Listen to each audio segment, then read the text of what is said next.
याद रखना, सबकी निंदा मत करो। कितनी ऐसी स्त्रियां हैं जो पतिव्रता है, अपने पति को ही दिल में बसाया है, देवी स्वरूपा है। कितने पुरुष ऐसे हैं जो पत्नी व्रता है, अपनी पत्नी के अलावा वासना की दृष्टि से किसी को देखते नहीं, केवल अपनी पत्नी से ही बस संतुष्ट रहते। ऐसे पुरुषों की भी थोड़ा प्रशंसा कीजिए।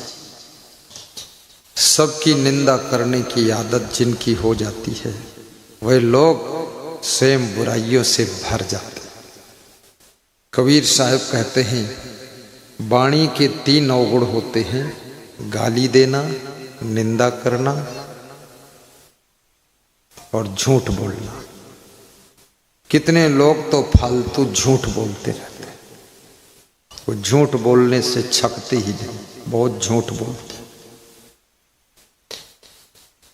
तुम पूछोगे क्या कर रहे थे, तुरंत झूठ बोल देंगे। स्नान कर रहे थे तो स्नान नहीं बताएंगे, वो बताएंगे खेत में गए थे। अरे स्नान भी बता दोगे तो क्या बुराई है। झूठ अनावश्यक बोलना महापाप है। झूठ तब बोलना चाहिए जब किसी के प्राणों की रक्षा हो रही है। तुम्हारे झूठ से तो झूठ बोल दीजिए।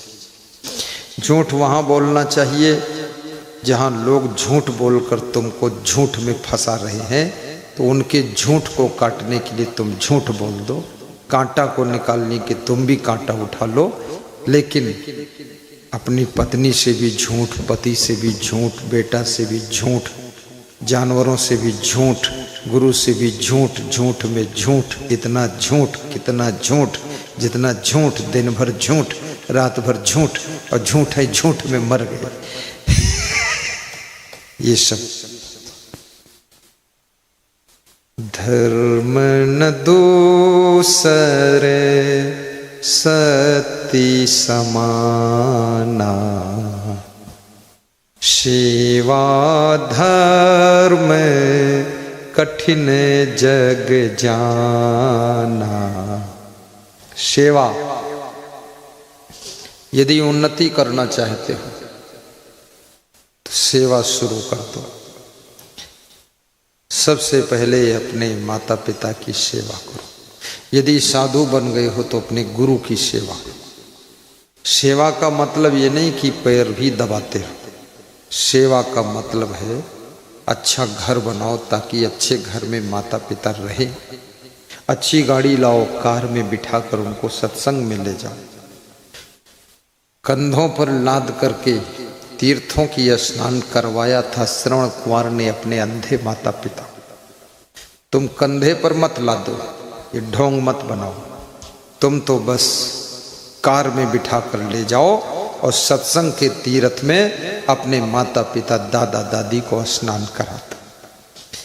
मैं एक बार राजस्थान में सत्संग कर रहा था, हर साल करता हूँ, तो 20 साल पहले की लगभग बात है। झालावाड़ जिला जो वसुंधरा राजे सिंधिया का जिला है, उसी जिले में सत्संग था। बकानी तहसील। आयोजक थे पुरुषोत्तम घाटिया, गिरिराज घाटिया, दिनेश घाटिया, रामचंद्र घाटिया, भैरूलाल घाटिया, ये सब घाटिया परिवार। घाटिया मतलब गुप्ता बोलते हो। तो एक आदमी की कार ऐसे खड़ी होती थी साइड में, पर्दा हटाकर कार का गेट खोलकर वो बूढ़ा आदमी कार में बैठकर और मेरी ओर देखता रहता था, सुनता रहता। तो मैं एक दिन कुछ नहीं बोला, 2 दिन नहीं बोला, तीसरे दिन पूछा ये कौन आदमी जो कार से उतरता नहीं? बोले ये हमारे काका जी है। तो हमने कहा काका ये उतरता क्यों नहीं? बोले उतर ही नहीं पाता है, न बैठ पाता है। हम लोग गोद में लेकर कार में बिठा दिए, पर इसकी श्रद्धा बहुत थी कि मैं भी चलूँगा, सत्संग सुनूंगा और मैं भी दर्शन करूँगा। तो ऐसी जगह कार लगाया हूँ, सीट पर बैठे बैठे दर्शन कर रहा है। तो हमने कहा कि तुम तो श्रवण कुमार हो। बोले हम श्रवण कुमार हैं, हम अपने काका को, काकी को, दादा को, दादी को, पिता को, माँ को, बूढ़ों को कार में बिठा के सत्संग सुनवा देते। इतनी उन्नति करो कि घर में कार हो, इतना ज्ञान सुनो कि घर के हर सदस्य में संस्कार हो, और इतनी भक्ति करो कि किसी के मन में अहंकार ना हो, और इतना विवेक जागृत करो कि जिंदगी बेकार ना हो। समझ गए? अहंकार ना हो, संस्कार हो, घर में कार हो, जिंदगी बेकार ना हो, और सुंदर मकान भी हो। अपनी बुद्धि दो चीजों में लगाइए, नंबर 1 उन्नति में, नंबर 2 भक्ति में। भक्ति से शांति मिलेगी, उन्नति से संपत्ति मिलेगी, संपत्ति से अच्छा घर मिलेगा, अच्छी गाड़ी मिलेगी, और शांति से सुख और चैन मिलेगी। इसलिए हमेशा दिमाग को बिजी रखना चाहिए, उन्नति में बिजी रखो। हम लोग संत हैं फिर भी हर समय बिजी रहते हैं, व्यस्त रहें और मस्त भी रहे। जो खाली रहते हैं वो बुराइयां सोचना शुरू कर देते हैं। इसलिए खाली मन शैतान का घर होता है। खाली मत रहिए, काम कीजिए। मेरे गुरुदेव ने कम से कम 150-200 वृक्ष लगाए हैं आश्रम में। गड्ढा भी उन्होंने खोदा, वृक्ष भी लगाया, खाद भी डालते रहे, गोबर की सिंचाई भी करते रहे, पूरा बगीचा तैयार कर दिया 3-4 एकड़ में। तो मैंने कहा गुरुदेव ये सब क्यों करते हो? बोले ये करना चाहिए, खाली रहोगे दिमाग में गुस्सा बहुत आएगी, और खाली रहोगे मन खुराफात करेगा। फिर सब्जी उगाते थे हमारे गुरुजी, 1 बीघा में सब्जी खुरपी से। मैं भी कभी कभी जुट जाता था, पर वो कहते थे तुम दूसरा काम करो, लेकिन बिजी रहना चाहिए सबको, क्योंकि संसार के लिए तुमने क्या किया। जब से जन्म हुआ है हम इस दुनिया में सब कुछ ले रहे, रोड पर चल रहे, लेकिन कितनी रोडें हमने बनाया? कोई नहीं। पुल पे निकल रहे हैं, कितने पुल हमने बनाए? कोई नहीं। ट्रेन में बैठ रहे हैं, कितनी ट्रेनें हमने चलवाए? कोई नहीं। बस में बैठ रहे हैं, कितनी बसें हमारी चल रही? कोई नहीं। तो क्या बचपन से भोजन खा रहे हैं, लेकिन हमने भोजन का इंतजाम किया? कोई नहीं। कपड़ा हम पहन रहे हैं बचपन से ही, मरेंगे तो भी कफन पहनेंगे, लेकिन हमने कितना कमाया? कुछ नहीं। चश्मा लगा रहे हैं, लेकिन हमने क्या किया? कुछ नहीं। इसलिए याद रखना, इस दुनिया से सब कुछ तुम लेते हो तो दुनिया को देना भी सीखो। जो दे सको तभी दुनिया के ऋण से ऋण हो जाओगे, अन्यथा दुनिया के तुम याद रखना कर्जदार रह जाओगे। कर्ज को मिटाना है तो फर्ज पूरा करिए। किसी ने रोड बनाई है तब उस पर हम आए, अब कम से कम तुम भी कुछ तो करो, कम से कम रोड को खोदो ना, इतनी तो कर दो। कितने लोग तो रोड बनाने का काम नहीं करते, रोड खोदने का काम करते हैं, खोद देते हैं उसको। और कितने लोग क्या क्या करते हैं, हंसी भी आती है। कुछ अच्छा ना कर सको तो कम से कम बुरा ना करो। माता पिता ने तुमको जन्म दिया, तुम्हारा मलमूत्र उठाया, तो कम से कम बुढ़ापे में जब माता पिता बुजुर्ग हो जाए तो उनकी सेवा भी कर दो, उनके ऋण से उऋण हो जाओ, भक्ति भी करो। माता पिता तब खुश होते हैं जब उनकी संतान चरित्रवान होती है। माता पिता तब खुश होते जब उनकी संतान परिश्रमी होती, आलसी नहीं होती। और माता पिता को तब आनंद आता है जब बच्चा उनका विकास करता है।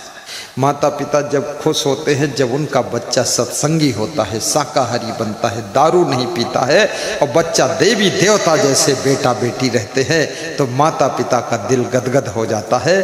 फिर आधी रोटी में भी वो जिंदा रह सकते हैं। लेकिन याद रखना, तुमने धन तो कमाया, लेकिन मांस मछली अंडा मुर्गा शराब ना मालूम दुनिया की कितनी खुराफात, बेविचार, अनाचार, दुराचार, भ्रष्टाचार, पापाचार सब कुकर्म कर डाले, तो माता पिता को टेंशन रहती है कि ये तो पूरा राक्षस पैदा हो गया। राक्षस बनकर नहीं जीना है, देवी और देवता बन करके जीना है। बाल कांड में भवानी जी ने शिव जी से प्रश्न पूछा है, रामायण का प्रसंग है। कि हे भगवान, सती जी कभी अपने पति का नाम नहीं लेती थी, भगवान कहती थी। और शंकर भगवान अपनी पत्नी का नाम नहीं लेते थे, देवी कहते थे। और कलयुग के पति पत्नी एक दूसरे का नाम लेकर दिन भर चिल्लाते रहते हैं, कोई मर्यादा नहीं है। मेरा एक शिष्य कह रहा था, मैंने कहा तेरे गुरु का क्या नाम है? बोले मैं बोल नहीं सकता। तो हमने कहा क्यों नहीं? बोले गुरु इतने महान हैं, हम बार बार नाम नहीं लेते, बस मेरा गुरु गुरु है, बस ठीक है। कौन है? बोले आप हो गुरु, लेकिन नाम बार बार नहीं लेते, बस महान। सती जी हमेशा कहती थी भगवान, पार्वती जी भगवान कहती थी। पति में भगवान का रूप भी देखो, अपनी पत्नी में देवी का रूप देखो। ये जितने देवी देवता की तुम पूजा करते हो ना, वो तो करो या कम करो, लेकिन तुम्हारे घर ही में जो देवी देवता हैं, इनको जरा समझ तो लो कि ये देवी देवता है। तुम इनको देवी देवता ही नहीं मानते। कितने लोग तो अपनी पत्नी को बोलते ये चुड़ैल है, और कितने लोग, कितनी स्त्रियां अपने पति को कुछ कुछ बोलती भूत है, पूरा भूत, भूत प्रेत। ऐसे मत बोलो, पति तो पति है, वो भूत नहीं है। और पत्नी तो देवी है। याद रखना, 33 करोड़ देवी देवता कैसे हुए? ये नर नारी ही देवी देवता के रूप में माने गए। सतयुग में सभी नर नारी देवी देवता के समान रहते थे। कलयुग में धीरे धीरे लोग राक्षस हो। तो राक्षस के लक्षण क्या है? खाई कबाब शराब सरोजा, निश दिन पर नारी ने कहाँ खोजा। कबाब कहते मांस को, जो मांस खाता है। सरोजा माने जो अंडा खाता है, सरोजा माने अंडा। और जो शराब पीता है, मछली खाता है। मछली बहुत गंदी होती, कभी मत खाना। और शराब मत पीना, वो सड़ा कर ही शराब बनती, बहुत बदबू आती शराब में, कभी मत पीना। पीना है तो मैं बताऊं वो चीज पी लेना, मैं बता देता हूं। पीना है, क्या पीना है? जो पानी पी लो, दूध पी लो, फलों का रस पी लो, 1 चम्मच घी पी लो, लेकिन शराब नहीं पीना है। दारू राम राम राम राम राम राम राम छोड़ देना है। मांस मछली राम राम राम राम राम राम छोड़ देना है। अंडा राम राम राम राम छोड़ देना है। आलू खाइए, आलू बंडा खाइए, और दाल चावल सब्जी रोटी खाइए। देखिए,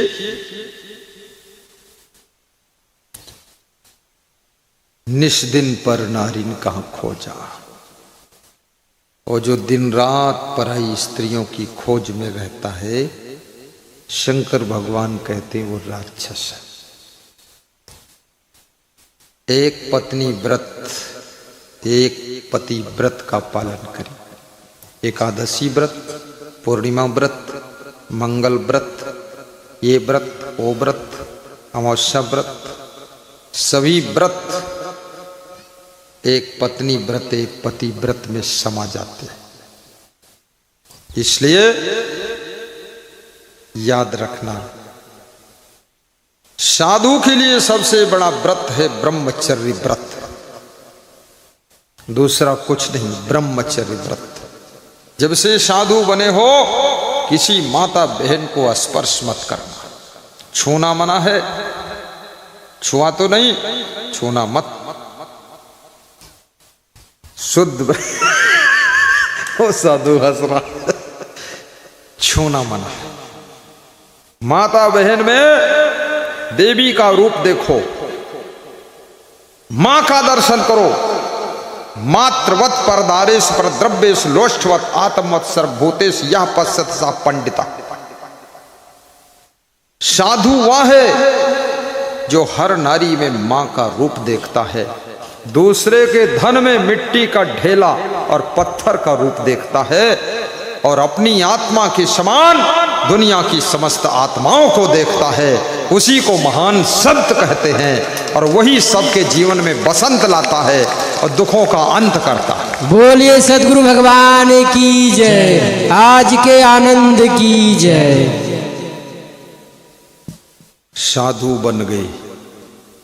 साधु लंगोटी का पक्का होना चाहिए, और दुनिया के सभी साधुओं से मैं कह रहा हूं कि साधु बनो तो सधुनी के साथ मत रहो, फिर दासी मत रखो। जब तुम अपना घर छोड़ दिए, माँ बाप को छोड़ दिए, गांव छोड़ दिए, जिला छोड़ दिए, प्रदेश छोड़ दिए, रिश्तेदारों को छोड़ दिए, सबको छोड़ दिए, अपनी पत्नी छोड़ दिए, शादी भी नहीं किए, तो अब ये कहां से ढूंढ के लाए हो सुनीता देवी को, चोर कहीं का। ढोंगी साधु शंख बना घूमता है। साधु पुरुष साधु को किसी स्त्री को दासी बनाकर नहीं रखना चाहिए। याद रखना, और साधु को कोई नशा भी नहीं करना चाहिए। साधु में एक ही नशा होना चाहिए, वो नशा है वैराग का नशा, त्याग का नशा, ब्रह्मचर्य का नशा, तप का नशा, संयम नियम का नशा, और सत्संग का नशा, भक्ति का नशा, सेवा का नशा। यही नशा होना चाहिए। अगर ये नशा चढ़ गया, वो साधु की कभी दुर्दशा नहीं हो सकती है, दुर्दशा नहीं हो सकती।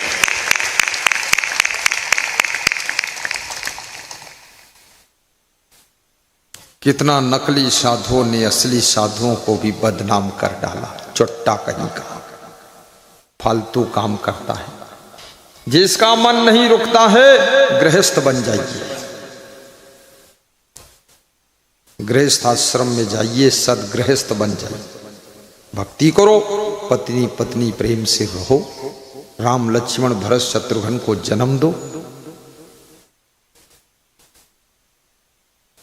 और साधु महात्मा को तमाकू भी नहीं खाना चाहिए। कथा सुनाने वाले सभी लोग पूरी दुनिया के सुन ले। व्यास गादी पर बैठकर कथा कर रहे हो, सामने भगवान की मूर्ति रखी है, ये तमाकू खाकर कथा कहना, गुटखा खाकर कथा कहना, पुड़िया खाना, बीड़ी पीना, सिगरेट पीना, ये शोभा नहीं देता है।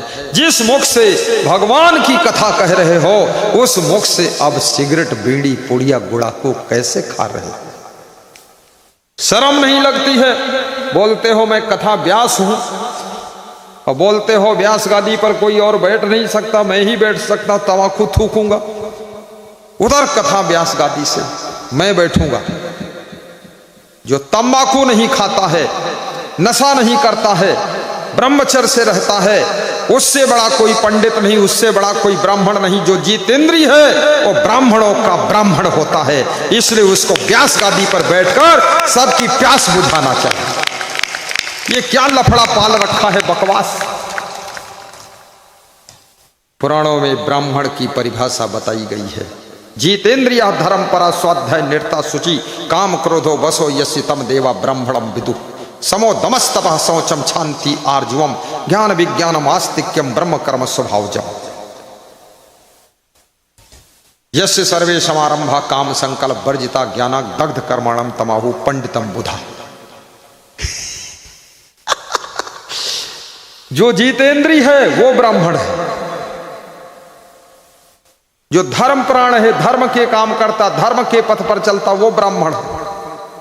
स्वाध्याय निरता है, जो आत्म कल्याण के अध्ययन में रत है, लीन है, डूबा है अध्यात्म में, वो ब्राह्मण है। शुचि, जो अंदर बाहर से पवित्र है, जिसका मन पवित्र है, वाणी पवित्र है, जीवन पवित्र है, चरित्र पवित्र है, कर्म पवित्र है, वो ब्राह्मण है। जीतेंद्रिया धर्म परा स्वाध्याय निरता शुचि काम क्रोधो वसो यश। जो काम क्रोध लोभ मोह अहंकार को बस में कर लिया है, देवता लोग उसको ब्राह्मण कहते हैं। और देवता लोग इस प्रकार के ब्राह्मण के ऊपर पुष्पों की वर्षा करते हैं, वो ब्राह्मण होता है। ये फालतू बकवास मचा रखी है दुनिया में, कचकच पैदा कर दिया। याद रखना, छत्री वह है जो सबके ऊपर छतरी की तरह छाया करता है, सबकी रक्षा करता है। अगर कोई यादव परिवार का व्यक्ति सबकी रक्षा करता तो वो छत्री है। किसी परिवार का व्यक्ति जितेंद्रिय है तो वो ब्राह्मण है। और याद रखना, शूद्र का मतलब जो पूर्ण शुद्ध है वही शूद्र है। शूद्र और क्या होता है? जो शुद्ध है वो शूद्र है। और बनिया का मतलब जो व्यापार करे, बिजनेस करे और धन कमा करके 50% धन जन जन की सेवा में समर्पण करे, वही वैश्य होता है। और कौन वैश्य है? अगर आप बिजनेस कर रहे हो तो आप वैश्य का काम कर रहे हो। आप ज्ञान चर्चा कर रहे हो तो ब्राह्मण का काम कर रहे हो। आप सबकी रक्षा कर रहे हो तो छत्री का काम कर रहे हो। आप मेहनत करके, भक्ति करके शुद्धता को प्राप्त कर रहे हो तो आप शूद्र का काम कर रहे हो। इसलिए ब्राह्मण, क्षत्रिय, वैश्य, शूद्र, हिंदू, मुस्लिम, सिख, ईसाई, जैन, यहूदी, पारसी, ये कोई किसी के यहाँ जन्म लेने से नहीं होता है। वास्तव में हर व्यक्ति तो मानव है, हर व्यक्ति इंसान है और हर व्यक्ति महान बन सकता है। इसमें कोई नहीं। जाति पाति मत मजहब का जहर फैलाने वालों ने इंसान को टुकड़े टुकड़े कर डाला। आज आदमी आदमी का दुश्मन बना हुआ है। हिंदू मुसलमान को देखना नहीं चाहता है। मुसलमान जेब में छुपा के चाकू लेकर घूम रहा है कि ही हिंदू मिल जाए तो गर्दन काट दूं। और पारसी सोचता है इनको सबको पारसी बना दूं। यहूदी सोचता है इन पर बम डाल दूं, बेईमानों को मार दूं। और ईसाई सोचता है सबको क्रिश्चियन बना दूं। क्यों बना दोगे क्रिश्चियन सबको तुम? चोर कहीं के। जो है बनने दो उसको। अरे इंसान बनाओ, महान बनाओ, देवी बनाओ, देवता बनाओ, इनको चरित्रवान बनाओ। ये बनाने का काम नहीं कर रहे हो। हिंदू को मुसलमान बना रहे हो, किसी को क्रिश्चियन बना रहे हो, नौटंकी कर रहे हो। इनको महान बनाओ, भक्त बनाओ, जो कि इनका जीवन सुखी हो सके। इनको ज्ञान दो, भक्ति दो, इनको गुण दो, ये महान बने, सुखी रहे। वो काम कोई नहीं कर रहा। वो काम केवल तुम्हारा गुरु कर रहा। माँ नहीं माता पिता नहीं देवा, साधुन से करवा मैं सेवा। जो माता पिता को मानते ही नहीं, माता पिता को गाली देते, दुख देते हैं। और माता पिता से भी कहूँगा कृपया सुधर जाइए। दादा दादी से भी कहूँगा कृपया सुधर जाइए। दादा दादी अपनी जबान को शांत रखिए, बड़बड़ बड़बड़ मत बोलिए। और माता पिता से भी कहूँगा अपनी आदत सुधार लीजिए। ये कबूतरपना छोड़िए। माता पिता केवल बनने से कुछ नहीं होगा, माता पिता के गुण लक्षण भी होना चाहिए। दादा दादी बन गए और मुट्ठी मुट्ठी गांजा पी रहे हैं, किस मॉडल के दादा? थोड़ा सही सलामत दादा बनो और सही सलामत माता पिता बनो। अवगुण छोड़ो, आदत छोड़ो, अच्छे बनो। याद रखना, अच्छे इंसान के पैर छूने में किसी को संकोच नहीं लगता है। ऐसे माता पिता बनो। अब तुम पूजनी हो गए, बंदनी हो गए, अर्चनी हो गए। अब तुम्हारी बहू भी तुम्हारे पैर छूकर आशीर्वाद लेगी, बेटा भी पैर छुएगा, पोता पोती पैर छुएंगे। तो सुधार करो, ऐसा वैसा खाना पीना बंद करो, गुस्सा भी छोड़ो, शांत रहो, गम खाकर रहो, मुस्कुराते रहो, पूरे परिवार को आशीर्वाद देते रहो। गलत फलत काम मत करो। मैं सीतापुर जिले में उत्तर प्रदेश में एक गांव में पधरौनी गया था, तो उनके घर का आंगन बहुत बड़ा था। आंगन में बिठाए तो हमने थोड़ा 2 मिनट प्रवचन सुनाया। उसके बाद हमने कहा मैं चलूं? तो बोले एक दुख सुन लो। हमने कहा क्या दुख है? बोले दुख क्या है? ये जो मेरे पिताजी हैं इनको थोड़ा समझा दो। तो हमने कहा क्या समझाना है? बोलिए एक तो घर में नहीं आते हैं, द्वार पर बैठे रहते हैं छप्पर के नीचे, और तखत पड़ा है उसी पर लेटे रहते, उसी बैठकर पढ़ते रहते, रामायण पढ़ते हैं, तुम्हारा प्रवचन सुनते हैं। और भोजन इनसे न पूछो तो भूखे बैठे रहते हैं, और इनसे भोजन कहो तभी खाते हैं। तो हमने बुलाया, हमने कहा भगत जी इधर, क्या बात, क्यों परिवार को तंग किया है? उन्होंने कहा इन लोगों ने हमको तंग कर दिया है। पहले जब हम इनसे पूछते थे भोजन बन गया क्या, तो ये कहते थे बड़ा लालची है बुढ़ा, बार बार पूछता है भोजन बन गया क्या। तो फिर मैं कभी कभी रसोई में झांक लेता था कि कितनी देर है, तो बोलते थे बड़ा लबरा है ये। तो मैंने फिर अब पूछना बंद कर दिया, झांकना बंद कर दिया, बोलना बंद कर दिया। अब मैं बैठा रहता हूँ, जब ये लोग कहते हैं खा लो तो खा लेता हूँ, अब कभी शिकायत नहीं करता हूँ। पहले मैं बोल देता था मिर्चा ज़्यादा है, नमक ज़्यादा है, ये कम है, ये रोटी अच्छी नहीं है, रोटी फूली नहीं है, चिमड़ी है। तो हम बोल देते थे एक बार रोटी फूली नहीं, तो ये महिलाएं सब मुंह फुला के बैठ जाती थी। तो मैं बोलते ही नहीं, फूली हो चाहे न फूली हो, लेकिन महिलाएं न फूलें बस वत्ते ठीक है।